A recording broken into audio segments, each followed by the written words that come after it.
Over the past few years, we have seen a lot of external monitors, these kind of portable ones in the market already. And today what we have here is something special from ASUS ROG Strix. This is the XG17AHP and it is a 17-inch portable gaming monitor with a built-in battery. And today, let's just take a look at it.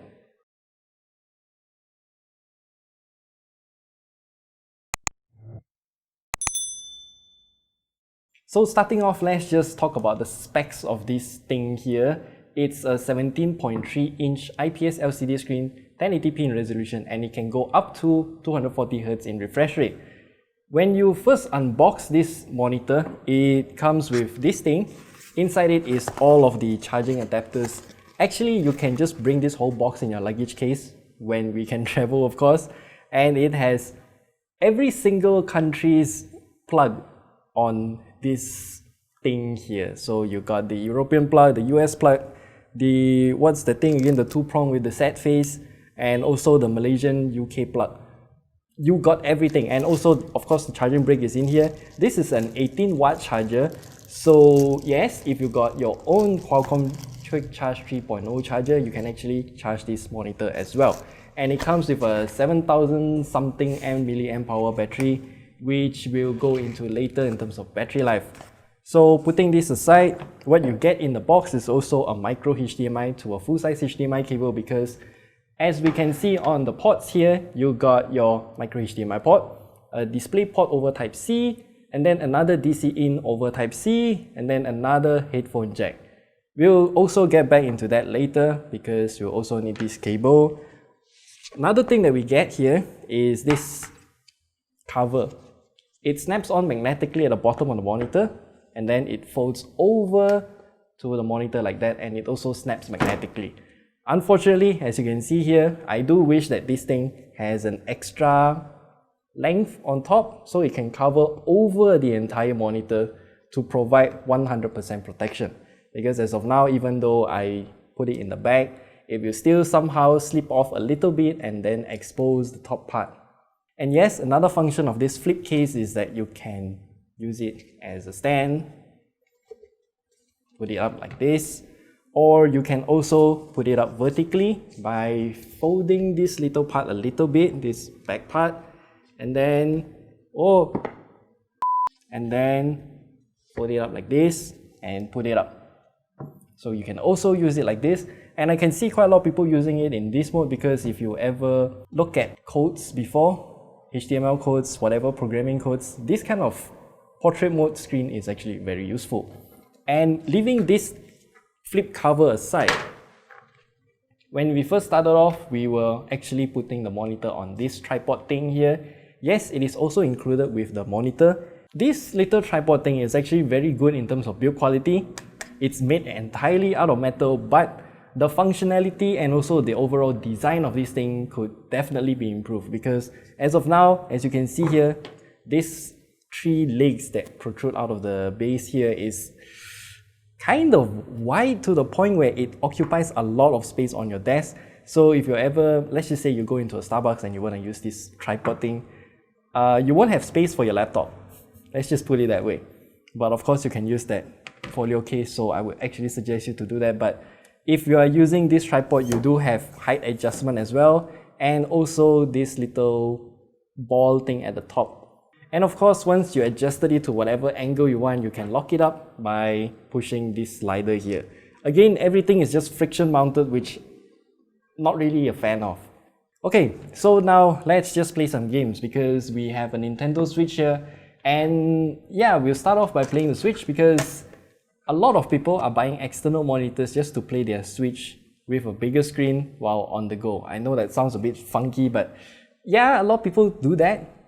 So we just take the micro HDMI cable that's included in the box, plug it in. So now, as you can see, we are playing Breath of the Wild. Actually, I can't see. As what is shown on the screen here, everything looks amazing. The colors are actually quite vivid. But I have to highlight that we're actually using, what's that again? I think it's racing mode color profile, because by default, the sRGB color profile looks a bit weird. So what we have to do is to tune it to racing mode, and then it looks beautiful. Not sure why.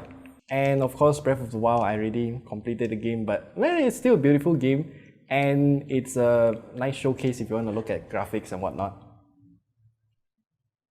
And of course, this monitor is currently running at 60Hz since the Switch can only output a maximum of 60Hz.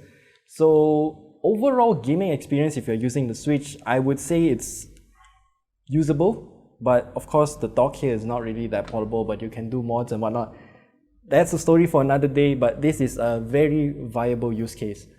But what I want to talk about next is actually not to use it with the Switch, but actually to use it with a work laptop, because most of the creator-centric workish laptop is coming in with only a 60Hz monitor, probably 4K, and if you want to game on those monitor, you can. It's just that the gaming experience is not the best. So as you can see here, we got this really simple setup here. This laptop is running a Core i7-10750H as far as I can remember, and also comes with a 1650 Ti, which is also still a very powerful GPU as of today for a laptop. So what we can do now is to just plug in the Type-C cable labeled DisplayPort, and then plug in the other end to the laptop, and but never mind, once we plug it in, you can see that the monitor will light up straight away.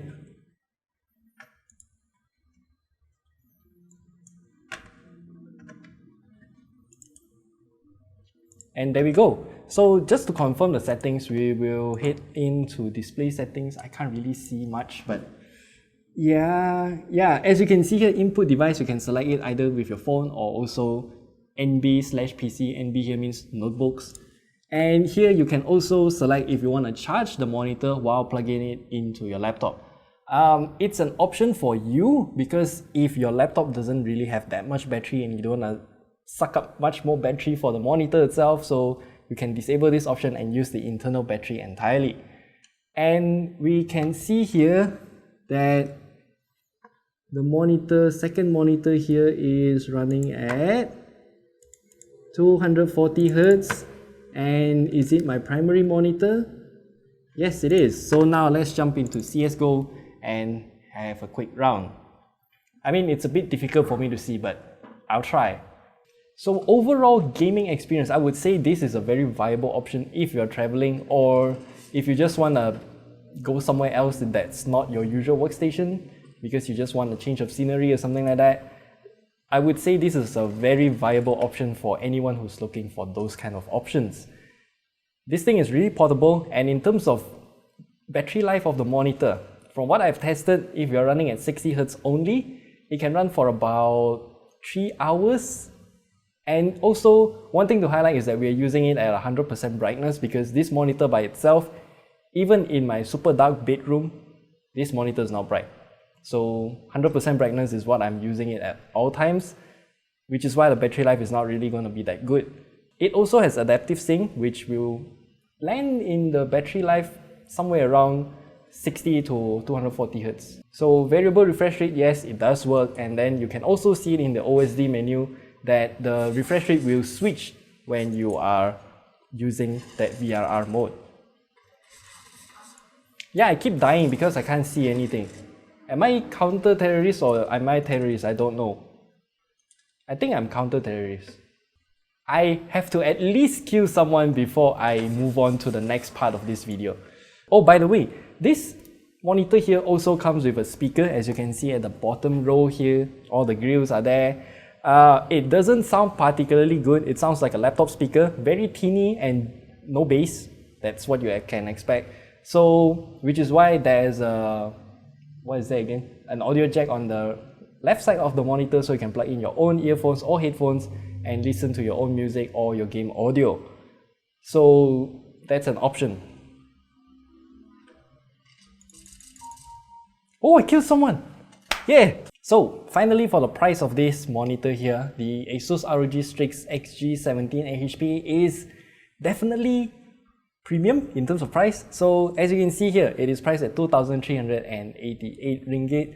I mean, if you ever need an external monitor that's also high performance, color looks good. Actually, yeah, I can edit videos using this monitor as well, because This thing is factory calibrated, and it also has that little certification thing that came in the box alongside this monitor.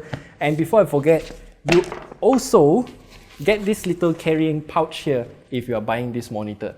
So I think it's very reminiscent of any laptop bags that you will get with any other purchase of laptops. So technically, this is a laptop monitor in a self-contained portable form with extra outputs for you to connect to whatever device you want. The use case is magnificent. The price is also very magnificent. And if you're looking for something this good, I would say this is the only option you can go for, because I don't see any brands offering this kind of high-performing displays portably. And that's all we want to share with you about the ASUS ROG Strix XG17AHP. It's a really nice monitor, but definitely have some room for improvement, especially this base here. And also, please just increase the width here so you can cover around the entire monitor. And oh, one more thing that I should add here. If you are ever using this monitor and you don't want to use the tripod, you can also unscrew this part and take it out so the monitor is even thinner, and you can put it in your bag without much obstruction. And yeah, we'll see you in the next video.